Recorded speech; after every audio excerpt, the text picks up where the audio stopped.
India's got talent और shark tank की तर्ज पर अब हरियाणा सरकार की तरफ से भी कार्यक्रमों की शुरुआत की जा रही है, जिससे स्वरोजगार बनने का मौका तो मिलेगा ही, साथ ही साथ अगर आपके अंदर कोई टैलेंट है तो उसे दिखाने को लेकर भी मौका मिलने जा रहा है।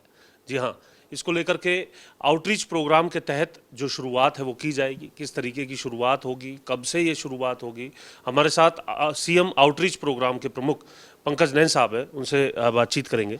सर, किस तरीके से ये जो कार्यक्रम है इंडियाज़ गॉट टैलेंट और शार्क टैंक, इसको ध्यान में रखते हुए हरियाणा में किस तरीके का कार्यक्रम रहेगा और क्या उसका प्रारूप है? जो अगला प्रोग्राम हम शुरू कर रहे हैं वो हरियाणा के गौरव नाम से एक प्लेटफॉर्म हरियाणा के सभी टैलेंटेड युवाओं को दे रहे हैं, जिसमें किसी भी तरीके का उनका टैलेंट है वो आकर दिखा सकते हैं। आपने जो प्रोग्राम देखे होंगे इंडियाज़ गॉट टैलेंट, ये लगभग उसी की तर्ज पर होगा।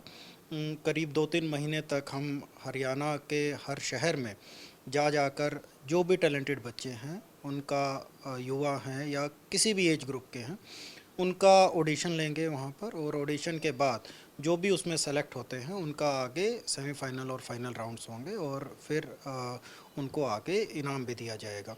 एक ऐसा प्लेटफॉर्म हम बनाने जा रहे हैं जिससे लोगों को अपना जो टैलेंट किसी भी फील्ड का हो वो ना केवल हमारे राज्य के मंच पर बल्कि एक राष्ट्रीय मंच पर लेकर आए, ताकि जितने भी फील्ड उनके लिए हैं वो आगे खुल सके। आपने देखा है कि इंडियाज़ गॉट टैलेंट में बहुत सारे लोगों ने अपना टैलेंट दिखाकर एक एक अपने करियर की राह भी डिसाइड करी है। तो इसी तरीके से हरियाणा का जो भी युवा, जो भी बच्चा या जो भी नागरिक किसी भी तरीके से उसके अंदर टैलेंट है, उसको इस हरियाणा के उदय नाम के कार्यक्रम से हम आगे अंतर्राष्ट्रीय मंच तक लेकर जाएंगे। हमारे ग्रामीण अंचल में तो कहा भी जाता है कि हरियाणा के अंदर टैलेंट की कमी नहीं है। इसके रजिस्ट्रेशन की प्रक्रिया कब से कब तक होगी, कब ये टीमें जाएंगी, आम जो लोग हैं वो कैसे आप तक पहुंच सकते हैं? काफ़ी इसका वाइड हम पब्लिसिटी करेंगे। आज पहले ही मीटिंग हुई है, तो अभी एक इसको एक प्रोफेशनल तरीके से करने के लिए पब्लिक रिलेशन डिपार्टमेंट के थ्रू एक एजेंसी भी हम हायर कर रहे हैं, ताकि इसको थोरो लोगों को के बीच तक पहुँचे और बड़े ट्रांसपेरेंट तरीके से उनके जो रजिस्ट्रेशन का प्रोसेस है, उनका टैलेंट की आइडेंटिफिकेशन और जजिंग की प्रोसेस है वो बड़ी क्लियर और ट्रांसपेरेंट हो। तो जल्द ही इसको अगले 10-15 दिन के अंदर डिसाइड कर लिया जाएगा और इसको वाइड पब्लिसिटी दे के लोगों के बीच में बताया जाएगा। मिनिमम टू मैक्सिमम क्या इनाम होगा प्रथम से लेकर के, और कितने इनाम दिए गए? हरियाणाज़ गोट टैलेंट का इनाम इंडियाज़ गोट टैलेंट के बराबर ही होगा, पहली बात तो। दूसरी बात, ये सिर्फ इनाम लेने का एक मंच नहीं है। जब इतने बड़े प्लेटफॉर्म पर आकर लोगों का टैलेंट जब जनता को पता लगता है तो उनके बहुत सारे फील्ड ऑटोमेटिकली ओपन हो जाते हैं, वो इसका मेन मकसद रहेगा। जहाँ तक मैंने बताया कि इनाम की बात है, जो हमारा इंडियाज़ गोट टैलेंट में इनाम मिलता है उसके लेवल का या उससे ज़्यादा इनाम टीवी हमारे। पर भी ब्रॉडकास्टिंग कराएंगे? इसके दोनों पक्ष हम देख रहे हैं कि इसकी लाइव ब्रॉडकास्ट टीवी पर भी चले, हमारे ऑनलाइन प्लेटफॉर्म जितने चैनल हैं वो भी चले, और डिस्कशन ये भी चल रही है कि किसी ओटीटी प्लेटफॉर्म पर भी हम इसको लाइव लेकर आएँ।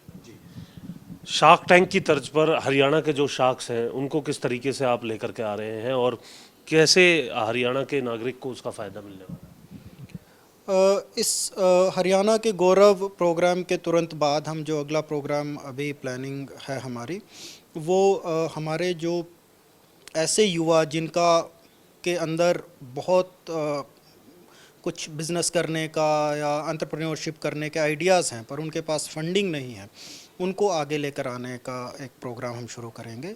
और जिस तरीके से आपने देखा था कि एक शार्क टैंक नाम का प्रोग्राम आया था, उसमें इसी की तर्ज पर हरियाणा में भी ऐसे ही हम प्रोग्राम ऑर्गेनाइज़ करेंगे, जिसमें हरियाणा के जो हमारे टैलेंटेड यूथ हैं, बिज़नेस को लेकर जो उनका जो आइडिया है उसको हम लेकर आएँ। और हरियाणा लकीली दिल्ली के पास होने के कारण गुड़गांव, फरीदाबाद में हमारे इंडस्ट्रियल हब हैं, जहां बहुत सारे इन्वेस्टर्स हैं हमारे।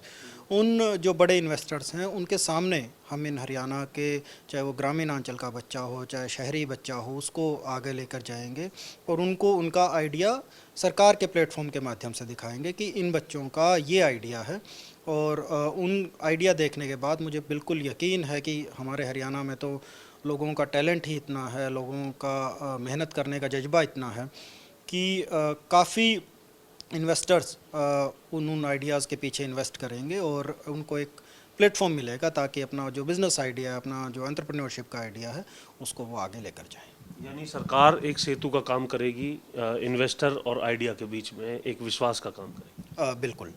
उसकी तरफ से रोजगार का भी प्रयास रहेगा कहीं ना कहीं। जो एक बिज़नेस का या एंटरप्रेन्योरशिप का आइडिया है वो ना केवल रोज़गार खुद के लिए बल्कि कुछ आइडियाज़ ऐसे होते हैं जो हज़ारों लोगों को रोज़गार दे जाते हैं। तो इसी तरीके की एक हम ये स्कीम शुरू करने की योजना बना रहे हैं ताकि ना केवल वो अपने आप को बल्कि अनेकों युवाओं को और उसमें रोज़गार दें। इससे पहले के कुछ कार्यक्रम का आपसे जिक्र कर लेते हैं। आपने ड्रग फ्री हरियाणा को लेकर का अभी साइक्लोथॉन तो चल ही रही है, इससे पहले भी एक कार्यक्रम आयोजित हुआ था। अधिकारियों की ड्यूटी जिलों में लगाई गई थी कि लोगों के साथ जाकर के वो भी जनसंवाद करें। उनका किस तरीके का फीडबैक आपको मिल पाया है? क्या क्या चीज़ें जो है उनसे रिजॉल्व हुई हैं? हरियाणा उदय के तहत काफ़ी हम प्रोग्राम कर रहे हैं। कुछ प्रोग्राम डायरेक्ट सीएम साहब खुद कर रहे हैं। गुरुग्राम में, करनाल में और अभी पंचकुला में राहगिरी का आयोजन किया गया था। अभी हम 1 अक्टूबर को रोहतक में भी राहगिरी का एक काफ़ी बड़ा लेवल का ऑर्गेनाइजेशन करने जा रहे हैं। इसके साथ साथ कुछ मैराथन के प्रोग्राम भी आगे रखे हैं। साइक्लोथॉन हमारी चल ही रही है और हरियाणा उदय के तहत डिप्टी कमिश्नर और एसपीज़ को उनके एरिया में इस तरीके के प्रोग्राम करने को कहा गया था और काफ़ी ज़िलों में बहुत अच्छा वो प्रोग्राम चल रहे हैं।